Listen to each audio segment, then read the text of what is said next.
বানিয়েছি ভিটিউবার। ভিটিউবার মানে হলো ভার্চুয়াল ইউটিউবার। মানে তুমি যদি মুখ না দেখে একটা অ্যানিমেটেড মডেলের সামনে বসে ফেস ট্র্যাকিং এর মাধ্যমে কথা বলো এবং সেও তোমার দেখা দেখি কথা বলবে। সে কথা বলবে না, তুমি কথা বলবে, বাট তাকে দেখে মনে হবে সে কথা বলছে। তারপর তুমি সেই ভিডিওটা দেবে, সবাই ভাববে ওই মডেলটা কথা বলছে। ঠিক আছে, মানে ওই ক্যারেক্টারটার মাধ্যমে তুমি কথা বলবে। কি করে বোঝাবো আমি? তো আমি একদিন বসে বসে ভাবছিলাম সব ইউটিউবারের তো দুটো করে চ্যানেল আছে, আমিও একটা চ্যানেল খুলবো। আমার কি মনে হয়েছিল, আমি ভেবেছিলাম ভিটিউবার নিয়ে একটা আলাদা চ্যানেল খুলবো।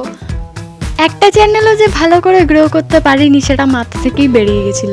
প্রথম আসে মডেল বানানোর কাজ। আমি ভেবেছিলাম অনেক রকমের এরকম অ্যাপস আছে, সেই অ্যাপস থেকে একটা মডেল চুজ করবো ভালো করে, আর ব্যাস বানিয়ে দেবো আমার চ্যানেল। কিন্তু না, এতটাই যদি সহজ হতো তাহলে আমি কি ভিডিওটা বানাতাম? হ্যাঁ, সেই সমস্ত অ্যাপসে যে মডেলগুলো ছিল সেগুলো আমার ঠিক পছন্দ হয়নি, সেগুলোর মুভমেন্টও আমার ভাল লাগেনি। এরপর আমি ডিসাইড করি আমি নিজেই মডেল বানাবো। আমি ইউটিউবে জাপানিজ, চাইনিজ, ইংলিশ কোন ধরনের ভিডিও নেই যেটা আমি দেখিনি। সব রকম ভিডিও দেখে কিছুটা মাথায় ঢোকানোর পরে আমি মডেলটা ড্র করতে বসে যাই। তো পুরো মডেলটা লেয়ার বাই লেয়ার করতে হবে, মানে প্রত্যেকটা পার্ট এক একটা লেয়ারে থাকবে। বলে রাখা ভালো, মডেল কমপ্লিট আমার IVS পেন্টেই হয়ে গেছিলো। তারপর সেটাকে ফটোশপে নিয়ে নিই, অ্যান্ড ফটোশপে নেওয়ার পরে সেটাকে লাইভ 2D বলে একটা সফটওয়্যার, সেখানে নিয়ে রিগ করতে হবে। অনেক কিছু মুভমেন্ট করে ফেলার পরে আমি বুঝতে পারি যে আমার মডেলের দুটো চোখের পাতা আমি একটা লেয়ারে করে দিই। তো সেখানে পরবর্তীকালে অনেক প্রবলেম হবে।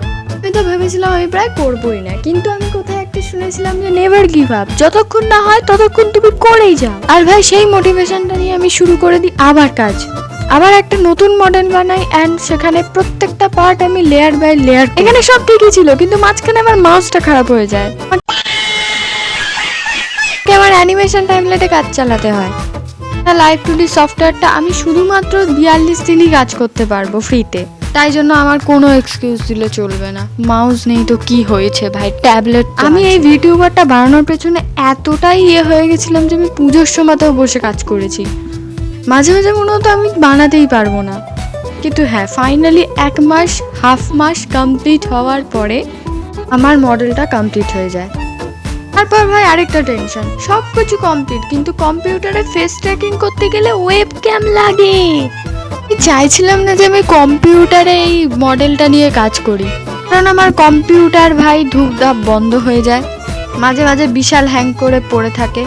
তো তাই জন্য আমি কম্পিউটারে খুব একটা রিস্ক নিই না। তো এত কষ্টে মডেলটা বানালাম, আমাকে তো ফোনে নিয়ে কাজ চালাতে হবে বা ট্যাবে নিয়ে কাজ চালাতে হবে।